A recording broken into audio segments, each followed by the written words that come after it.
Bonjour à tous, c'est Jocelyn de Philopsy. Alors aujourd'hui, je vais vous parler de deux types de demandes. La demande faite avec l'ego et la demande faite avec la loi de l'attraction. Alors c'est quoi la différence? Déjà, c'est quoi la loi de l'attraction? Parce que tout le monde ne connaît pas forcément. Alors très brièvement, la loi de l'attraction, c'est on est ce qu'on veut être. Il y aurait une loi universelle à laquelle on pourrait adresser toutes nos demandes et elles seraient exaucées tôt ou tard. Mais pour ça, il y a une manière de faire cette demande. Alors déjà, je vais expliquer la demande faite avec l'ego. La demande faite avec l'ego, en général, elle part d'un manque, d'une angoisse. C'est-à-dire, on a vraiment besoin de ce que l'on demande. C'est un besoin impérial, c'est un besoin fort. Et d'une certaine manière, si on n'a pas ce qu'on demande, eh bien, ça nous attirera des sentiments négatifs. On va générer des sentiments négatifs à cause de ça.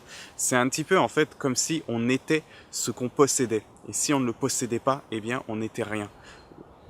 Ça touche carrément à notre estime de nous, de ne pas avoir ce qu'on demande. Ça touche à notre bonheur.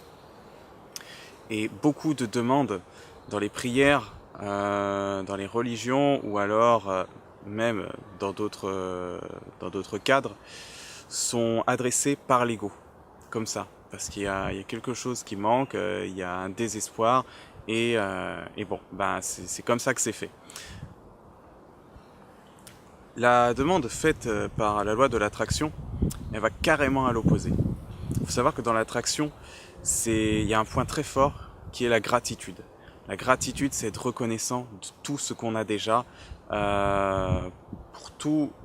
pour juste le fait déjà d'avoir la vie et de ressentir des émotions, d'être libre, de pouvoir en faire ce qu'on veut. Déjà, c'est dans la loi de l'attraction, c'est la base fondamentale. Et du coup, quand on demande sur cette base, eh bien, c'est pas un besoin vital. C'est juste une demande, c'est juste quelque chose en plus qu'on pourrait avoir. Et on se projette déjà, comme si on avait ce qu'on demandait, déjà au présent. Parce qu'il y a une pleine confiance en l'avenir, une pleine confiance en cette loi, mais surtout une pleine confiance à savoir qu'on peut générer notre bonheur tout seul. C'est-à-dire qu'on peut profiter déjà de tout ce qu'on a. Et je pense que c'est là la grande différence entre demander avec l'ego et demander par la loi de l'attraction. Après, la demande avec l'ego, elle a été faite par habitude. C'est peut-être un mal occidental. On a toujours été dans l'optique d'être ce qu'on possédait, de se définir par ça, d'avoir un statut social, un statut économique, une grande maison, une grande voiture, bon.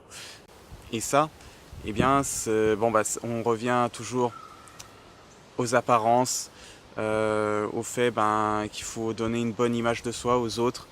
Et du coup, dès qu'on n'a pas ça, eh bien, on n'est rien au niveau de la société. Donc, c'est une certaine manière de s'adapter à la société, de formuler ces types de demandes par l'ego.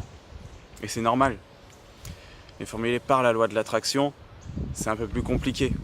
Si on est en pleine confiance de tout ce qu'on a déjà, reconnaissant de tout, bon, on passerait peut-être pour des ovnis.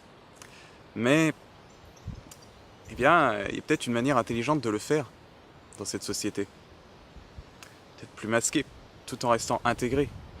Peut-être qu'on pourrait le partager beaucoup plus avec les autres. Mais comme c'est déjà une habitude et que même nos parents nous apprennent à demander de cette façon, eh ben, on a du mal à s'en sortir. On va dire qu'à un certain âge, on va désapprendre. Il faut justement apprendre à demander autrement et à ressentir les choses, à reprendre cette pleine confiance et à être acteur de son bonheur. Bon, là, je le dis à la manière du coaching, mais c'est bien plus que ça. C'est vraiment accompagner le mouvement de la vie, selon moi. Donc, si on part du principe qu'on n'est pas ce qu'on possède, on est, tout simplement, eh bien, on se débarrasse déjà de beaucoup de frustration. Voilà. Ce sera tout pour cette vidéo. Je vous remercie d'avoir écouté. Vous pouvez me rejoindre sur ma page Facebook sur ma chaîne YouTube. Et sinon, allez voir cet article en détail sur le site recueil-philopsie.com parce que j'ai pas le temps de tout dire en une vidéo.